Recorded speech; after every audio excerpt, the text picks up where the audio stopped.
नमस्कार, मैं डॉक्टर अजीत भारती आज फिर आपके लिए सीबीएसई बोर्ड कक्षा 9 हिंदी कोर्स ए क्षितिज काव्यखंड के अंतर्गत पाठ रसखान लेकर आए हूँ। रसखान के सविये।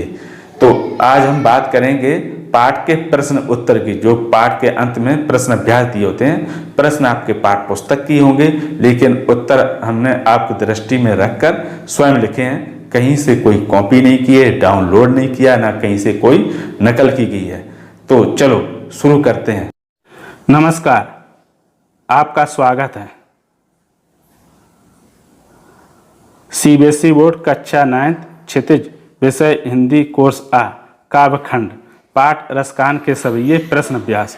पाठ के अंत में जो प्रश्न अभ्यास दिए रहते हैं उसी से संबंधित प्रश्न उत्तर आपके सामने प्रस्तुत कर रहा हूँ। प्रश्न नंबर पहला, ब्रजभूमि के प्रति कवि का प्रेम किन किन रूपों में अभिव्यक्त हुआ है? उत्तर, भगवान कृष्ण ब्रजभूमि के हैं, इसलिए कवि को ब्रजभूमि से गहरा लगाव है। वे कहते हैं कि मेरा जब भी दूसरा जन्म हो तो ब्रज में ही हो।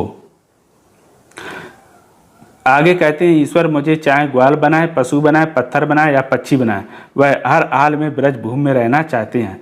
कवि वहाँ के वनों, बाग बगीचों, तालाबों और करील कुंजों पर अपना सब कुछ निछावर करने को भी तैयार है। प्रश्न नंबर दूसरा, कवि का ब्रज के वन, बाग और तालाब को निहारने के पीछे क्या कारण है? उत्तर, कवि का ब्रज के वन, बाग और तालाब को इसलिए निहारना चाहता है क्योंकि इसके साथ कर्ण की यादें जुड़ी हुई है। एक समय कर्ण अपने मित्रों के साथ यहीं पर अपनी गाय चराते और खेलते थे, इसलिए कवि उन्हें देखकर धन्य हो जाता है। प्रश्न नंबर तीसरा, एक लखटी और कामरिया पर कवि सब कुछ न्यौछावर करने को क्यों तैयार है? उत्तर, कवि कर्ण से बहुत प्रेम करते हैं, इसलिए उनकी हर चीज़ उनके लिए कीमती है। यही कारण है कि वह कर्ण की लाठी और कम्बल के बदले सब कुछ न्यौछावर करने को तैयार है। प्रश्न नंबर 4, सखी ने गोपी से कर्ण का कैसा रूप धारण करने का आग्रह किया था? अपने शब्दों में वर्णन कीजिए। उत्तर, सखी ने गोपी से आग्रह किया था कि वह कर्ण के समान सिर पर मोर पंखों से अपना मुकुट धारण करे, अपने गले में गुंजों की माला पहने, तन पर पीले वस्त्र पहने, हाथों में लाठी लेकर ग्वालों के साथ गायों को लेकर जंगल में घूमने जाए। प्रश्न नंबर 5, आपके विचार से कवि पशु पक्षी पाड़ के रूप में भी कर्ण का सानिध्य क्यों प्राप्त करना चाहता है? उत्तर, मेरे विचार से रसखान कर्ण के बहुत बड़े भक्त हैं। वह किसी भी रूप में कर्ण का सानिध्य प्राप्त करना चाहते हैं, इससे उनको आनंद मिलता है, इसलिए वे पशु पक्षी या पहाड़ बनकर भी कृष्ण का संपर्क चाहते हैं। प्रश्न नंबर 6, चौथे सवैये के अनुसार गोपियां अपने आप को क्यों बेबस पाती हैं? तो यहाँ पर मैंने चौथा सवैया भी लिख दिया है, हालांकि प्रश्न में चौथा सवैया नहीं लिखा है, वो इसलिए लिख दिया ताकि आपको समझ में आ जाए। सवैया एक छंद होता है, ध्यान रखिएगा।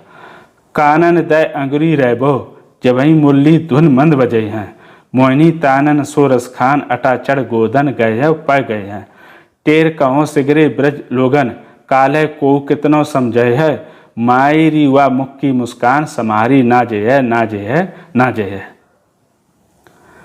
उत्तर, चौथे सवैये के अनुसार गोपियों को कृष्ण की मुरली की मीठी धुन और सुंदर मुस्कान बहुत अच्छी लगती है।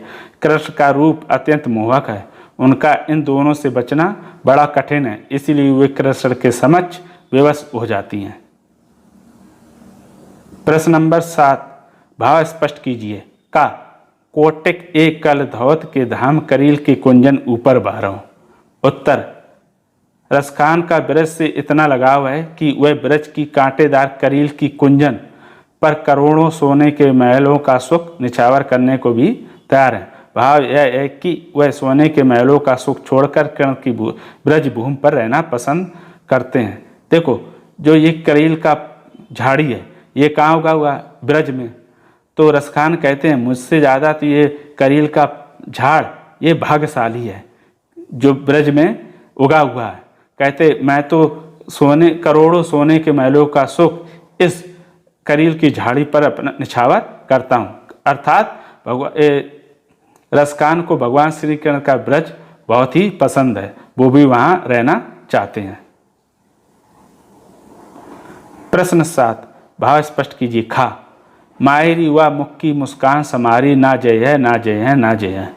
उत्तर, एक गोपी कहती है कि कृष्ण की मुस्कान इतनी मोहक है कि वह मुझसे संभाली नहीं जाती। वह समाज की परवाह किए बिना कृष्ण की ओर खींची चली जाती है। प्रश्न नंबर 8, कालिंदी कूल कदम की डारन में कौन सा अलंकार है? उत्तर, कालिंदी कूल कदम की डारन, यहाँ पर का वर्ण की अनेक बार आवृत्ति हुई है या का अनेक बार आया है, इसलिए इसमें अनुप्रास अलंकार होगा। अब अनुप्रास अलंकार की परिभाषा क्या होती है?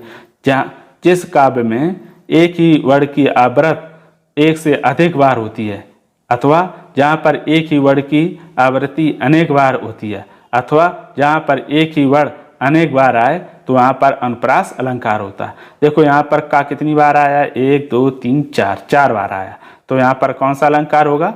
अनुप्रास अलंकार।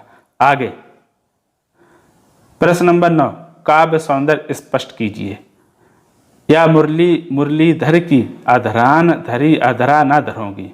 काव्य सौंदर्य का अर्थ होता है भाषा शैली, है ना, ये बताने होते हैं। तो उत्तर, एक गोपी दूसरी गोपी से कहती है कि तुम जो जो कहोगी मैं सब करूंगी, लेकिन अपने होठों पर मुरली नहीं रखूंगी, क्योंकि वह मुरली को अपना सौत मानती है।